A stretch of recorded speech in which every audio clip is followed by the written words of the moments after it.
नाम है assistant professor Naresh Kohli और आप देख रहे हैं मेरा YouTube channel thermal engineering lecture series. दोस्तों, इंडक्शन प्रोग्राम के नेक्स्ट लेक्चर की तरफ चलते हैं, जिसके अंदर आज मैं आप लोगों को एक ऐसे प्रैक्टिकल सेटअप के बारे में बताने वाला हूँ कि जिसका यूज वैसे तो हमारे देश में नहीं हो रहा है, लेकिन अगर हम करना चाहें, इम्प्लीमेंट करना चाहें तो जरूर कर सकते हैं। ये है विंड टर्बाइन का एक ऐसा सेटअप कि जिसको आप लोग हाईवेज के ऊपर इजीली बिल्डअप कर सकते हो। फॉरेन के अंदर इस तरह की सिस्टम डेवलप हो चुकी है। मेरे वीडियो के एंडिंग में मैं जरूर कोशिश करूंगा कि आप लोगों के साथ में एक लिंक शेयर करूं प्रैक्टिकली, कि जिसके अंदर आपको देखने को मिलेगा कि जब हाईवेज के ऊपर हैवी व्हीकल्स निकलते हैं तो हैवी व्हीकल्स की वजह से जो भी विंड ब्लो होती है, उन विंड ब्लो को आपकी ब्लेड के साथ स्ट्राइक करवा के आप इलेक्ट्रिसिटी कैसे प्रोड्यूस कर सको। दोस्तों, ये जो हमारा प्रैक्टिकल सेटअप है, ये बेसिकली इलेक्ट्रिसिटी जनरेट करने के लिए किया गया है। आप लोगों ने विंड टर्बाइन के बारे में जरूर पढ़ा होगा, जिसको हम लोग गुजराती में बोलते थे पवन चक्की। ठीक है, ये उसी तरह से एक दूसरा टाइप का मॉडल है कि जिसके अंदर हम लोग विंड टर्बाइन के अंदर क्या था, पवन चक्की जिसको बोलते हैं, उसके अंदर क्या होता है कि आप लोगों को लार्ज नंबर ऑफ अमाउंट में, लार्ज साइज के अंदर हम लोग विंग्स रखते थे, उसका पूरा सेटअप क्लियर करते थे और हम लोग विंड टर्बाइन उसी जगह पर लगा सकते थे कि जहां पर एयर फ्लो आपको कंटिन्यूस मिलते जा रहा है। जनरली आप लोगों ने देखा होगा तो जो भी पहाड़ी इलाका होता है, माउंटेन एरिया जिसको बोलते हैं, ओपन स्पेस एरिया है, फिर आपने देखा होगा कि समुद्र के किनारे पर, जैसे कि दीव दमन में आप चले जाओ, गुजरात के अंदर सोमनाथ में चले जाओ, बराबर ऐसे दरिया किनारा है कि जहाँ पर आप लोगों को कंटिन्यूसली हैवी विंड फ्लो मिलने वाला है। वहीं पर अभी तक आप लोगों ने विंड टर्बाइन का यूज देखा होगा। लेकिन ये एक ऐसा प्रैक्टिकल हो सकता है यूजफुल कि जिसको आप हाईवेज के ऊपर बिल्डअप करके इलेक्ट्रिसिटी का यूज कर सकते हैं, इलेक्ट्रिसिटी प्रोड्यूस करने के बाद में उसका यूज कर सकते हो।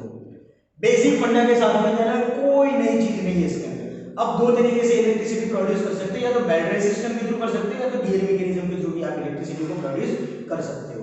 लेकिन इलेक्ट्रिसिटी प्रोड्यूस करने से पहले हमारे लिए इंपॉर्टेंट होता है कि ये जो विंड टर्बाइन है, इसके डिजाइन किस तरह से होगी, ये डिजाइन किस तरह से हेल्पफुल है। मैं दिखा दूं, मेरे पास में ये प्रोजेक्ट का model, actually this model was developed by our first batch of mechanical branch. ये हमारे बच्चों का प्रोजेक्ट था जिन लोगों ने प्रैक्टिकली इसको करके दिखाया था। ये जो आप लोगों को दिख रहा है, this are the turbine blades.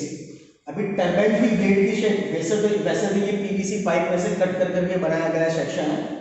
Generally मैं जो विंड टर्बाइन की बात कर रहा हूँ, जिसके ऊपर जिसको आपको डेवलप करना है, उसके अंदर भी इस तरह का एरोफॉइल शेप, इसको बोलते हैं एरोफॉइल शेप, इसी शेप के अंदर आपके टर्बाइन की ब्लेड देखने को मिलेगी। और एरोफॉइल शेप अगर आपको देखना है ना, तो सबसे बेस्ट एग्जांपल देता हूँ मैं आपको, हमारे घर के अंदर रखे गए फैन। आपके फैन की ब्लेड्स को देखना, आपके फैन की ब्लेड्स कभी भी स्ट्रेट नहीं होगी, आपकी फैन की ब्लेड थोड़ी सी इस तरह से टिल्टिंग होगी। उसका रीजन क्या है? उसका रीजन सिर्फ यही है कि जब आप लोगों का फैन मूव करता है, कंटिन्यूसली मूव करेगा, एट दैट टाइम जो भी सराउंडिंग की एयर होगी, वो सराउंडिंग की एयर आपकी ये कर्ली शेप वाले ब्लेड की वजह से स्वर्लिंग इफेक्ट जनरेट करेगा और उसकी वजह से हम लोगों को हवा मिलती है। एक और बेस्ट एग्जांपल देता हूँ, प्लेन के विंग्स देखना कभी भी स्ट्रेट नहीं होंगे, वो इस तरह से होंगे। ठीक है, और उन विंग्स को आप इस तरह से मूवमेंट भी करवा सकते हो। एक और तीसरा बेस्ट एग्जांपल देता हूँ, पुराने जमाने में जो ट्रेडिशनल शिप का यूज किया जाता था, कि जिसके अंदर हम लोग डंडे से हमारी शिप को डायरेक्शन देते थे, वो क्या था? वो भी वन टाइप ऑफ आपका एरोफॉइल शेप है, कि जिसकी वजह से आप डायरेक्शन दे सकते हो। तो ये प्लेट्स इस तरह से बनाने का फंडा यही है कि जब आप लोगों की एयर इसके अंदर स्ट्राइक करेगी, this air will make 100% surface contact area with your blade, जब आपकी एयर ब्लो हो रही है तब। ठीक है, इसकी वजह से क्या होता है कि हम हमारे टर्बाइन को मैक्सिमम स्पीड दे सकते हैं, और जितने ज्यादा आप स्पीड दे पाओगे उतनी अच्छी इलेक्ट्रिसिटी प्रोड्यूस कर सकते हो। ठीक है, तो ये ब्लेड के डिजाइन के बारे में होगा। ब्लेड के डिजाइन का शेप होता है एरोफॉइल शेप। दूसरी चीज मैं आप लोगों को दिखा दूं, मैंने पहले बोला आप दो तरीके से इलेक्ट्रिसिटी का प्रोडक्शन कर सकते हो। वैसे क्या होता है, जनरली हमारी जो ब्लेड होगी वो सराउंडिंग एरिया में लगी होगी, as you can see from this practical model.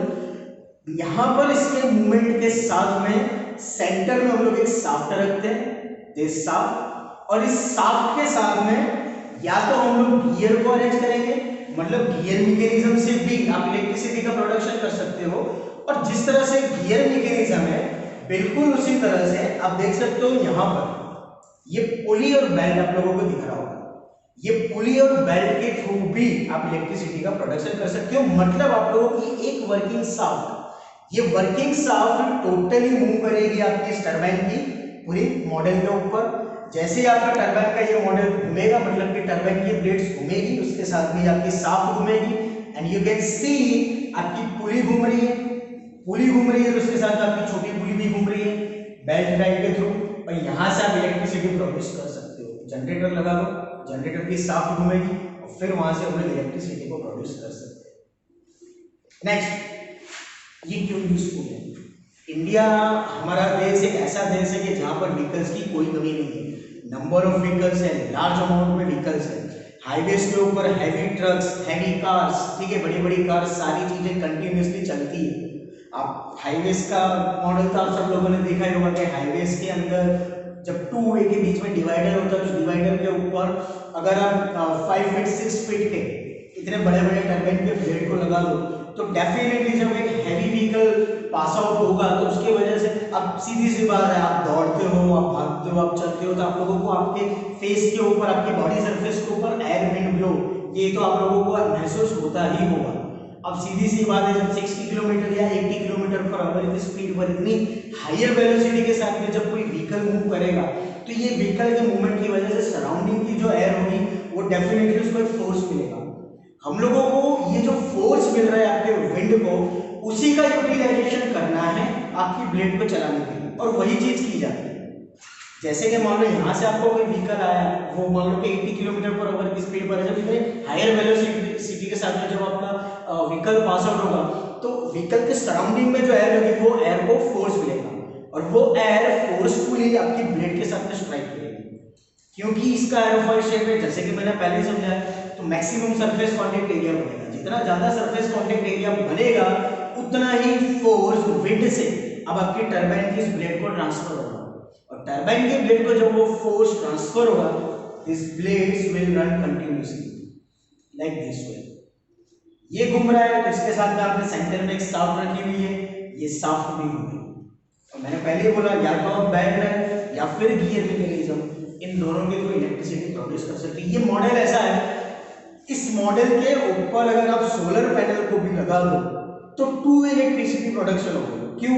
क्योंकि दिन में ड्यूरिंग द डे लाइट आप सोलर पैनल से भी इलेक्ट्रिसिटी का प्रोडक्शन कर सकते हो। ऊपर आप लोगों ने सोलर पैनल लगा दिया, ठीक है, और ये सोलर पैनल की इलेक्ट्रिसिटी आप बैटरी के अंदर स्टोर करो। सेकंड, यहाँ से आपकी जो इलेक्ट्रिसिटी प्रोड्यूस हो रही है उसको भी आप बैटरी में स्टोर करो। मतलब नाइट आउट का टाइम है तब आप लोगों को स्ट्रीट लाइट चलानी, तो आप easily during the whole day जो भी इलेक्ट्रिसिटी आपने स्टोर की है बैटरी के अंदर, उस बैटरी के अंदर स्टोर की गई एनर्जी से अपने स्ट्रीट लाइट को चला सकते हो।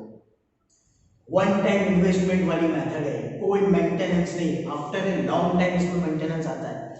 मूविंग पार्ट्स काफी कम है, जैसे कि हमारे घर के पंखे, हमारे घर के पंखों में आप देखना सिर्फ एक ही चीज के अंदर ज्यादा हम लोगों को मेंटेनेंस में ध्यान देना पड़ता है, वो होगा कैपेसिटर। क्यों? क्योंकि हम लोग कंटिन्यूअसली हमारे फैन की स्पीड को रोटेट करते रहते हैं 1 2 3 4 5, बाकी उसके अंदर के किसी भी कंपोनेंट के अंदर मेंटेनेंस की जरूरत नहीं पड़ती है। After long time you have to do और you have to maintain your coil also. सिर्फ कॉइल का आप लोगों को काम करवाना पड़ता है, जो मैग्नेट की कॉइल होती है, मोटर की कॉइल होती है, सिर्फ उसका काम आता है। लेकिन मैकेनिकली अगर देखा जाए तो ये जो फैन की ब्लेड्स होती है, फैन के ब्लेड्स के अंदर आप लोगों को कोई मेंटेनेंस नहीं करना होता, वही फंडा है यहाँ पर, द सेम फंडा इज वर्किंग। बस फर्क इतना है कि प्रैक्टिकली इसको सेटअप करने के लिए आपको टाइम चाहिए। हाँ, आउटपुट मिलने के चांसेस इतने भी ज्यादा नहीं होंगे जितना कि आप लोगों को सीसो या फिर किसी ओपन स्पेस एरिया में जो ट्रेडिशनल विंड टर्बाइन से हम लोग एनर्जी प्रोड्यूस करते हैं जब मिलता है, चांसेस है कि उतना आउटपुट आपको नहीं मिलेगा, क्योंकि डिफरेंस है। आप लोग उसके अंदर जो एक ब्लेड का यूज कर रहे हो, that blade will be around of size of let's say 50 metre 60 metre height, एक ही ब्लेड। ऐसे एक टावर के अंदर आपको 3 ब्लेड मिलती है, तो डेफिनेटली हायर अमाउंट की एनर्जी वहां पर स्टोर हो रही है। उसके सामने आप लोगों ने 5 फीट 6 फीट की हाइट वाला एक नॉर्मल ब्लेड बना के रखा है, 4 ब्लेड होगी। मेरे पास में जो ये मॉडल है इसमें 4 ब्लेड काफी दूर है।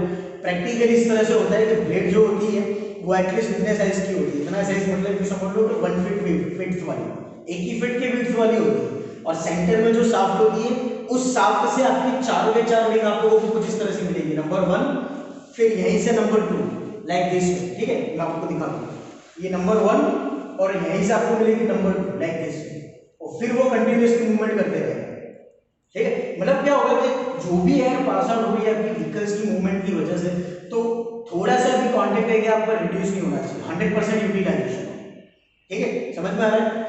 नेक्स्ट, अब ये मॉडल के अंदर अगर आप लोगों को चेंजेस करना हो तो आप क्या चेंजेस कर सकते हो? चेंजेस ये कर सकते हो कि जो टरबाइन की ब्लेड है, ये ब्लेड की जो वैल्यू है, नंबर ऑफ ब्लेड्स जो है, इसको अगर आप इंक्रीज करना चाहो तो कर सकते हो।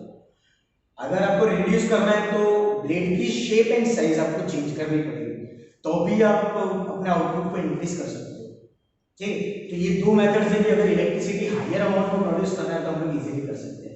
ये एक ऐसा प्रैक्टिकल सेटअप है कि जो आप अगर अपने हाईवेज के ऊपर अगर इंप्लीमेंट करना चाहो तो कर सकते हो, लेकिन इतना है कि it requires more time, it requires your practical attention, इसके अंदर आप लोगों को काफ़ी मेहनत भी करनी पड़ सकती है, ठीक है। तो दोस्तों ये है एक विंड टरबाइन का प्रैक्टिकल सेटअप, जो कि नाम दिया गया है कि electricity production on highways with the help of the wind turbine, in turbine के ब्लेड्स की हेल्प से। हाईवेज के ऊपर इसको रखो, एयर ब्लो का यूज करो इन ब्लेड्स को घुमाने के लिए और इलेक्ट्रिसिटी का प्रोड्यूस करो। और दूसरा मैंने बोला सोलर पैनल लगा करके भी हम 2 वे इलेक्ट्रिसिटी प्रोड्यूस कर सकते हैं। तो आई होप दोस्तों कि आप लोगों को इसमें समझ में आया होगा, ना समझ में आया हो तो मुझसे जरूर पूछेगा। Thank you so much.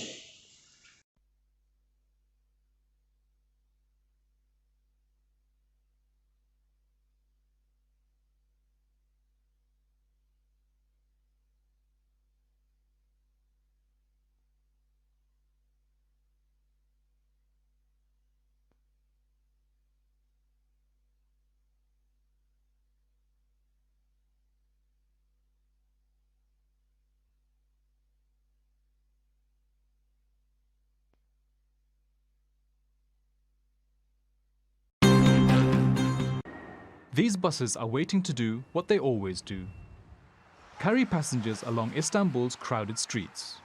But one young engineer thinks these city buses should be doing double time. He's created a vertical turbine that turns the wind created by passing buses into electricity. The wind hits the wings and makes them turn. Mechanical energy is produced and becomes electric energy via the alternator below. There is a battery under the turbine and we store the energy there. If it becomes productive, then we plan to build more, and we will evaluate how to use the electricity we produce. He hopes in the future, each turbine will produce enough electricity to power a home. Our target is to produce turbines that produce 1 kilowatt of energy per hour. It is a prototype right now, but it will not stay like this. Its structure and shape will change. If it runs for 6 hours, each turbine will provide enough electricity to light a house for a day. With only the first phase of testing complete, he's still a long way off from making any money. But Devchi plans to continue improving the design's efficiency. This locally produced wind turbine is a surprising source of renewable energy. And with low production costs and no shortage of cars or buses on the road, you may well see them popping up on a highway near you. Osman Lone, TRT World, Istanbul.